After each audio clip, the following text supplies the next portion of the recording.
To my channel. ఈరోజు ఏం జరగబోతుందో తెలుసుకుందామా? ఇంకా ఎపిసోడ్లోకి వెళ్ళిపోతే, శౌర్య, నాన్న, అమ్మేంటి ఏడుస్తూ వెళ్ళిపోయింది, నాకు సమాధానం చెప్పకుండా, చెప్పు నాన్న, నా చెల్లి ఎప్పుడొస్తుంది, చెప్పు నాన్న అని అంటూ ఉంటే, ఇక ఇంతలోకి అనసూయ రూమ్లోకి వస్తుంది. ఇక అనసూయ, ఏ శౌర్య, ఎందుకే కార్తీక్ బాబుని అలా విసిగిస్తున్నావు? నేను నాన్ననేం విసిగించట్లేదు, నాన్నని చెల్లెప్పుడు వస్తుందని అడుగుతున్నాను. అది మీ నాన్నకి ఎలా తెలుస్తుంది? అది దేవుడు నిర్ణయించడం. అవును, ముందు నువ్వు బయటికి రా అని చెప్పేసి శౌర్యని ఇక అనసూయ బయటికి వెళ్ళమంటుంది. ఇంతలోకి కార్తీక్ దగ్గరికి వచ్చి, బాబు ఏమైంది? దీప మీరు ఎందుకో ఆందోళనగా ఉన్నారు, దీప కూడా ఏడుస్తూ బయటకు వచ్చింది, ఏం జరిగింది అని వెనకాలనే అనసూయ గారు, అదేం లేదు, ముందు ఆకలేస్తుంది, శౌర్యకి భోజనం పెట్టండి. అది కాదు బాబు, ముందు భోజనం పెట్టండి శౌర్యకి అని అంటాడు. ఇక అనసూయ అయితే బయటికి వస్తుంది. ఇక అనసూయ మనసులో, కార్తీక్ బాబు దీప కలిసి ఏదో విషయాన్ని దాచిపెడుతున్నారు, ఎందుకో వీళ్ళు ఆందోళనగా ఉన్నారు, ఏం జరుగుంటుంది అని చెప్పేసి అనసూయ అయితే ఇక వంటగదిలోకి వెళ్ళి భోజనం తీసుకొని శౌర్యని భోజనం చేయమంటుంది. ఇక శౌర్య, నేను తినను అని అనగానే, ఏంటే మొండిదానిలా చేస్తున్నావేంటి, ముందు అన్నం తిను అని వెనకాలనే ఇక కాంచన, దీప ఆలస్యం అవుతుంది, నువ్వు కూడా భోజనం చేసేసే, కడుపుతో ఉన్నవాళ్ళు 8:30 కల్లా తినేయాలి అని వెనకాలనే ఇక దీప, నాకిప్పుడు ఆకలిగా లేదత్తయ్య, నేను కాసేపు అయ్యాక తింటాను అని అంటుంది. దాంతో అనసూయ, తల్లి ఎలా మొండితో కూతురు కూడా అంతే, ఎంత మొండితో చూడు, ఇది కూడా తినమంటే తినట్లేదు అని వెనకాలనే ఇక దీప, అత్తయ్య, అవునే అవునే నేను అన్నది తప్ప ఏంటి, అది కూడా వచ్చ నీలాకే, నీలాంటి మొండిది, ఎంతైనా ఒకే రక్తం కదా అని అంటూ ఉంటుంది. ఒక్కసారిగా కార్తీక్ ఆ మాటల్ని వింటాడు. ఇక విన్న తర్వాత ఒక్కసారిగా కార్తీక్ అలా చూస్తూ ఉంటాడు. ఇక దీప, అత్తయ్య ఎందుకు ఇప్పుడు నువ్వు విసిగిస్తున్నావు? విసిగించడం కాదే, మీ అత్తగారు ఏం చెప్తున్నారు, నీ కడుపులో ఉన్న బిడ్డ ఆరోగ్యంగా ఉండాలని ఆమె టైంకి భోంచేయమంటుంది, నువ్వు తింటున్నావా? నీ కూతురు కూడా అంతే, ఆలస్యంగా పడుకోవడం కంటే ముందే భోంచేసి పడుకుంటే మంచిదని అన్నం పెడుతుంటే తినట్లేదు, ఇద్దరికిద్దరు ఒకటే కదా, ఎక్కడికి పోతే బుద్ధులు, ఒకే తల్లి రక్తం ఒకే రకంగానే ఉంటారు అని వెనకాలనే ఒక్కసారిగా కార్తీక్, అవును, దీప అత్త కూతురు, దీప శౌర్య దీప కూతురు అంటే దీప బోన్ మేర అత్తకి ఎలా సరిపోతుందో శౌర్యది కూడా అత్తకి సరిపోతుంది కదా, అప్పుడు బోన్ మేర శౌర్య ఇవ్వచ్చు కదా అని కార్తీక్ ఒక్కసారిగా చాలా సంతోషపడిపోతాడు. ఇక గబగబా దీప దగ్గరికి వస్తాడు. ఇక దీప అలా చూస్తూ ఉంటే కార్తీక్ వెంటనే భోజనం కలిపి తీసుకొచ్చి, దీప, పెద్దమ్మ చెప్తుంది కదా టైంకి నువ్వు భోంచేసి టాబ్లెట్లు వేసుకోవాలని, ముందు కూర్చో అని చెప్పేసి అనగానే, అది కాదు బావా, తినమన్నాను కదా దీప, ముందు నువ్వు కూర్చో అని చెప్పేసి కార్తీక్ అయితే బలవంతంగా దీపకి భోజనం తినిపిస్తూ ఉంటే అది చూసిన కాంచన అనసూయ అయితే, బాబు నువ్వు ఇలాగే దీప విషయంలో ఉండాలి, లేకపోతే అది మన మాట వినదు అని వెనకాలే, ఇలాగే ఉంటాను పెద్దమ్మ, పెద్దమ్మ సమయానికి నువ్వు వచ్చి చాలా మంచి పని చేశావు అని అనగానే దీపకి ఏమీ అర్థం కాదు.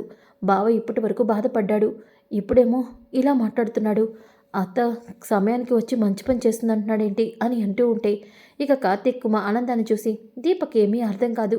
ఇక భోంచేసేసాక కార్తీక్ కూడా భోజనం చేసేస్తాడు.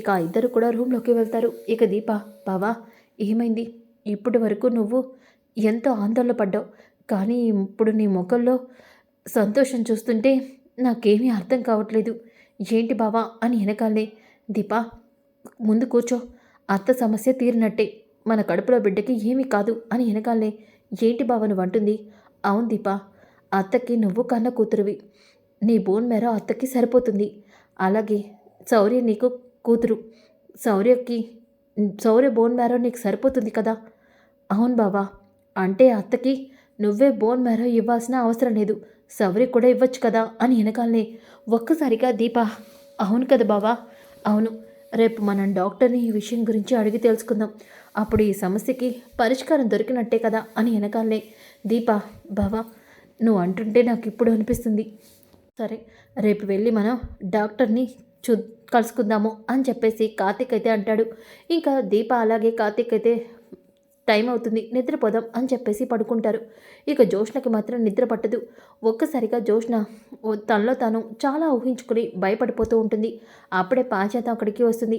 ఇక పారిజాతాన్ని చూసిన జోష్న ఒక్కసారిగా ఉలిక్కి పడుతుంది. నేనేనే గ్రాని, నీకేమైంది, పిచ్చి పట్టిందా, బావతో కలిసి ఎందుకు ఇలా పిచ్చిదానిలా ప్రవర్తిస్తున్నావు, ఈ ముసుగేంటి, నీ మీద వాడు 2 కళ్ళు వేసుంచమన్నాడే.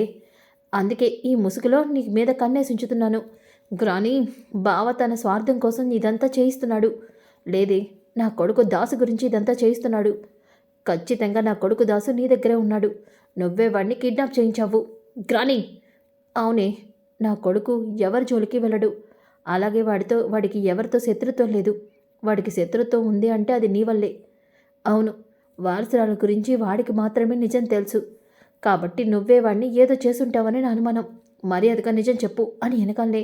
గ్రాని, నిజంగానే నీ మైండ్ పోయింది. అందుకే చిన్న మెదడు చితికి ఇలా పిచ్చి పిచ్చిగా వాగుతున్నావు. దాసు నీ కొడుకైతే నాకు తండ్రి. అలాంటప్పుడు నేను దాసుని ఎందుకు కిడ్నాప్ చేస్తాను? చెప్పు. నువ్వు పిచ్చి పిచ్చిగా వాగమాకు అని అంటూ ఉంటే, అది కాదే గ్రాని, ఇప్పటికే నేను 100 టెన్షన్స్తో ఉన్నాను. ఇప్పుడు నువ్వు మళ్ళీ ఇంకొక టెన్షన్ నాకు తెప్పించుకు. రేపు బ్లడ్ శాంపిల్స్లో ఏమొస్తుందో ఏంటో తెలియక, ఒకవేళ శాంపిల్స్ వచ్చాక అందరూ నన్ను ఎలా చూస్తారో తెలియక టెన్షన్తో చస్తున్నాను. ఇప్పుడు నువ్వు మళ్ళీ ఇంకొక టెన్షన్ పెట్టకు అని అనగానే అప్పుడే దశరథ్ అక్కడికి వస్తాడు. ఇక జోష్న దశరథను చూసి షాక్ అయిపోతుంది. పారిజాతం కూడా షాక్ అయిపోతుంది. డాడీ ఇప్పుడు నా మాటలు వినేసి ఉంటాడా అని చెప్పేసి అనుకుంటూ ఉంటే, అమ్మ జోష్న, ఏంటమ్మా రేపు బ్లడ్ శాంపిల్స్ ఏమొస్తాయో తెలియదని టెన్షన్ పడుతున్నానంటున్నావు? అంటే బ్లడ్ శాంపిల్స్ మ్యాచ్ అవ్వని నీకు ముందే తెలుసా అని వెనకాలే ఒక్కసారిగా జోష్న ఇప్పుడు ఇలా ఇరుక్కున్నానేంటి అని చెప్పేసి అనుకుంటుంది. అంటే దశరథ, అది ఒకసారి బ్లడ్ శాంపిల్స్ మ్యాచ్ కాలేదు కదా, అందుకని అలా అది పొరపాటు వల్ల జరిగిందని జోష్న చెప్పింది కదా పిన్ని. అలాంటప్పుడు ఇప్పుడు జోష్న కంగారు పడాల్సిన అవసరం ఏముంది? దశరథ, ఏమా నీకు ముందే తెలుసా అని వెనకాలే ఇక జోష్న అది కదా డాడీ అని చెప్పేసి ఇక ఏం చెప్పాలో తెలియక, అంటే డాడీ ఒకసారి మ్యాచ్ కాలేదు కదా, మళ్ళీ ఏదైనా పొరపాటు జరుగుతుందేమో, మమ్మీని కాపాడుకోలేమోనన్న భయం, అంతే తప్ప ఇంకేమీ లేదు. ఆ టెన్షన్ ఏమీ అవసరం లేదమ్మా. నువ్వు మా కన్న కూతురివి. ఒకసారి పొరపాటు జరగచ్చు, రెండోసారి పొరపాటు జరగదు. ఖచ్చితంగా అవి మ్యాచ్ అవుతాయి. దశరథ ఇక అక్కడి నుంచి వెళ్ళిపోతాడు. ఇక పారిజాతం, దశరథ నీ రిపోర్ట్స్ మ్యాచ్ అవుతాయని అనుకుంటున్నాడు. కానీ రేపు వచ్చే రిపోర్ట్స్ చూసి వాళ్ళందరూ నిన్ను ఖచ్చితంగా చీకొడతారు. దీనంతటికీ కారణం నేనేనని నన్ను ముసలోడు బయటకు గెంటేస్తాడు. కానీ అదంతా జరగకూడదు అంటే నువ్వే ఏదో ఒకటి చేయాలి. నేనేం చేస్తానే? చూడు, నీకు ఆల్రెడీ చెప్పాను, అన్నీ చూసి ఇక్కడి వరకు నేను వచ్చాను. మళ్ళీ నేను వాటన్నిటిని చూడటానికి కూడా సిద్ధంగానే ఉన్నాను. కానీ నీ పరిస్థితి అలాంటిది కాదు. దీనికి నువ్వే సమాధానం వెతుక్కో అని చెప్పేసి పారిజాతం అక్కడి నుంచి వెళ్ళిపోతుంది. గ్రాని నాకు హెల్ప్ చేసేలాగా లేదు. నేను ఏదో ఒకటి చేయాలి. నేను ఏదో ఒకటి చేయాలి అంటే ఆ హారిక డబ్బులకి లొంగాలి. కానీ ఆ హారిక డబ్బులకి లొంగే మనిషి కాదు. అలా అని నేను దొరికిపోవడానికి, ఓటమికి సిద్ధంగా లేను. అవును, హారిక డబ్బులకి లొంగదు, కానీ భయానికి లొంగుతుంది కదా. అవును, నేనేం చేయాలో ఇప్పుడు నాకు ఆలోచన వచ్చింది అని చెప్పేసి జోష్న అయితే అనుకుంటూ ఉంటుంది. ఇక ఉదయం అవుతుంది. ఉదయం అయిన తర్వాత ఇక దీప అలాగే కార్తిక్ ఇద్దరు కూడా హారిక దగ్గరికి వస్తారు. ఇక హారిక, కార్తిక్, దీప మీరు మళ్ళీ ఇక్కడికి వస్తారని నేను అసలు ఊహించలేదు. ఎందుకు వచ్చారు అని వెనకాలనే, డాక్టర్ మీతో ఒక విషయం మాట్లాడడానికి ఇక్కడికి వచ్చాను నేను. కార్తిక్, చెప్పాను కదా మీ బిడ్డని మీరు వదులుకోవడానికి సిద్ధంగా ఉన్నారా అని వెనకాలనే, మా బిడ్డ గురించే మీతో మాట్లాడదామని వచ్చాం డాక్టర్ అని కార్తిక్ అంటాడు. ఏంటి కార్తిక్? డాక్టర్ మీరే చెప్పారు కదా, మా అత్తకి రక్త సంబంధికుల ఎవరైనా సరే వాళ్ళ బోన్ మ్యారో మ్యాచ్ అవుతుందని. దీప మా అత్తకి కూతురు, అలాగే దీపక్ కూడా నా కూతురు ఉంది, తను శౌర్య అని వెనకాలనే. కార్తీక్, అవును, తన బోన్ మ్యారో మా అత్తకి మ్యాచ్ అవుతుందా? తప్పకుండా మ్యాచ్ అవుతుంది కార్తీక్. ఎందుకంటే సుమిత్ర గారిది దీపది ఒకే బ్లడ్ గ్రూప్ అయినప్పుడు దీపది తన కూతురిది కూడా ఒకే బ్లడ్ అవుతుంది కదా. అలాంటప్పుడు వాళ్ళిద్దరం బోన్ మ్యారో మ్యాచ్ అవుతుంది డాక్టర్. అందుకే నా కూతురు శౌర్యాన్ని తీసుకొచ్చాం, తన బ్లడ్ శాంపిల్స్ తీసుకోండి అని వెనకాలనే ఇక కార్తీక్ వెళ్ళి నీ కూతుర్ని తీసుకొని రా అని అంటుంది హారిక. ఇక వెంటనే కార్తీక్ బయట కూర్చున్న శౌర్యని లోపలికి తీసుకొస్తాడు. ఇక శౌర్య బ్లడ్ శాంపిల్స్ తీసుకుంటూ ఉంటే శౌర్య, అమ్మా ఇప్పుడు ఇవన్నీ నాకు ఎందుకు చేస్తున్నారు అని అనగానే, శౌర్య చెప్పాను కదా, మనం ఎప్పుడైనా హెల్త్ బాగాలేనప్పుడు ఇలా చెకప్ చేయించుకుంటూ ఉంటే ముందే మన సమస్యలేంటో తెలుసుకోవచ్చు. అందుకని అమ్మ కూడా చేయించుకుంది, నేను కూడా చేయించుకున్నాను అని కార్తీక్ అయితే అంటాడు. ఇక శౌర్య బ్లడ్ శాంపిల్స్ అయితే హారిక తీసుకుంటుంది. ఇక కార్తీక్, దీప సరే డాక్టర్ మేము వస్తాము అని చెప్పేసి శౌర్యని తీసుకొని వెళ్తూ ఉంటారు. ఇంతలోకి అప్పుడే దశరథ హాస్పిటల్కి వస్తాడు. ఇక దీప, కార్తీక్, శౌర్య ముగ్గురు కూడా స్కూటీ మీద వెళ్ళడం చూస్తాడు. ఇదేంటి, దీప అలాగే కార్తీక్ శౌర్యని తీసుకొని హాస్పిటల్కి వచ్చారేంటి? అయినా వీళ్ళు రోజు హాస్పిటల్కి ఎందుకు వస్తున్నారు అని దశరథకి అనుమానం వచ్చి ఇక హారిక దగ్గరికైతే వస్తాడు. రాగానే హారిక, దశరథ్ గారు మీరేంటి ఇలా వచ్చారు? డాక్టర్, జోష్న బ్లడ్ శాంపిల్స్ నిన్న ఇచ్చామే కానీ నాకు అవి మ్యాచ్ అవుతాయో లేదన్న టెన్షన్కి నా కూతురి ప్రవర్తనను చూసి నేను ఇక్కడికి రావాల్సిన పరిస్థితి వచ్చింది. జోష్న బ్లడ్ శాంపిల్స్ సుమిత్రకి మ్యాచ్ అయ్యాయా అని అడుగుతాడు. ఒక్కసారిగా హారికకి ఏం చెప్పాలో అర్థం కాదు. దశరథ గారు అది అంటూ ఉంటే ఇక ఇంతలోకి అప్పుడే దశరథ టేబుల్ మీద ఉన్న దీప బ్లడ్ శాంపిల్స్ రిపోర్ట్ని చూస్తాడు. డాక్టర్ గారు, దీప రి దీప బ్లడ్ ఫైల్ ఇక్కడుందేంటి? దీప మీ దగ్గర చెకప్ చేయించుకుంటుందా? మీరు గైనకాలజిస్ట్ కాదు కదా అని అనగాలే అది దశరథ గారు అని అంటూ ఉంటే ఏమైంది చెప్పండి. దీప అలాగే కార్తిక్ ఏదో నిజాన్ని మా దగ్గర దాస్తున్నారు. వాళ్ళని అడుగుతుంటే వాళ్ళు సమాధానం చెప్పట్లేదు. నాకెందుకనో అనుమానంగా ఉంది. దీప కడుపులో బిడ్డకి ఎటువంటి ప్రమాదం లేదు కదా అని దశరథ అంటాడు. ఇక హారిక, దశరథ గారు ఈ విషయం మీతో చెప్పాలో లేదో తెలీదు.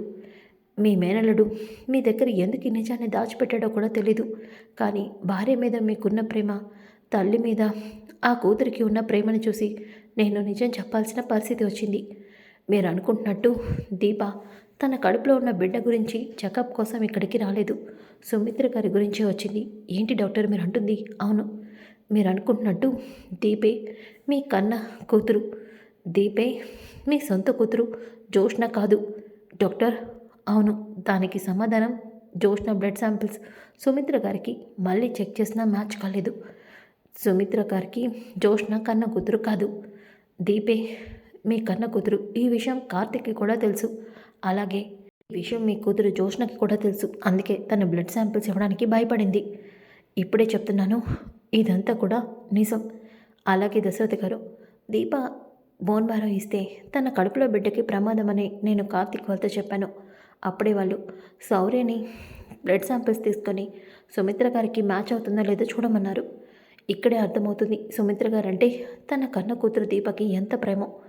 తనకు బిడ్డ బోన్ మ్యారో ఇచ్చి మరి సుమిత్ర గారిని కాపాడాలనుకుంటుంది. అందుకే మీతో ఈ విషయం చెప్తున్నాను అని హారిక అంటుంది. ఇక దశరథకి ఏమీ అర్థం కాదు. ఇక ఆ రిపోర్ట్ని తీసుకొని దశరథ అక్కడి నుంచి వెళ్తూ, అంటే దీపే నా కన్న కూతురా? మరి ఎందుకు కార్తిక్ ఈ విషయాన్ని దాచిపెట్టాడు? మరి జోష్న ఎవరు? జోష్నకి నాకు ఏ సంబంధం లేనప్పుడు జోష్న ఎందుకు నా కూతురుగా నా ఇంట్లో ఉంది? ఈ విషయం గురించి దాసకు కూడా తెలుసా? అందుకే దాసని చెప్పాలనుకుందా జోష్న? అసలు ఏం జరుగుతుంది అని దశరథ ఇక డైరెక్ట్గా ఇంటికైతే బయలుదేరతాడు. ఇంతలోకి అప్పుడే దీపా, కార్తిక్ ఇక బయట ఉంటారు. అప్పుడే దశరథ అక్కడికి వస్తాడు. దీపా కార్తిక్ని చూసి ఆగండి అని వెనకాలనే, ఏంటి మావయ్య మాటలు దాటమాకురా? దీప ఎవరు? అదేంటి, దీప నా భార్య, అంటే నీకు కూతురు వరుస, కూతురు లాంటిది అని అనగానే, కూతురు లాంటిది కాదు, దీపే నా కన్న కూతురు అని అనగానే, మావయ్య ఇంకా ఎందుకురా నిజాన్ని దాచిపెడుతున్నావు? దీప నా కూతురు కదా, చెప్పు అని అనగానే, అదే మావయ్య అని అంటూ ఉంటే, వాడు ఎలాగో నిజం చెప్పడమ్మా, నువ్వేనా చెప్పు, నువ్వే నా కన్న కూతురు కదా, సుమిత్రకి నాకు నువ్వే కదా వారసురాలివి, చెప్పమ్మా. నాన్న అని ఈ తండ్రిని నువ్వు పిలిచినప్పుడే అనుకున్నాను, నువ్వు నా కన్న కూతురువై బాగుంటే బాగుండు అని. అది నిజమని తెలిసి ఎంతో సంతోషంగా ఇక్కడికి వచ్చాను. చెప్పమ్మా దీప, నువ్వే నా కన్న కూతురువా అని వెనకాలనే, నాన్న అంటూ దీప ఒక్కసారిగా ఎమోషనల్ అవుతూ దశరథని హక్ చేసుకుంటుంది. సో ఫ్రెండ్స్, కమింగ్ ఎపిసోడ్ చాలా చాలా ఇంట్రెస్టింగ్గా ఉంటుంది. Don't miss. ఈ వీడియో నచ్చితే లైక్ చేయండి, షేర్ చేయండి. Thanks for watching to my channel. ఈరోజు ఏం జరగబోతుందో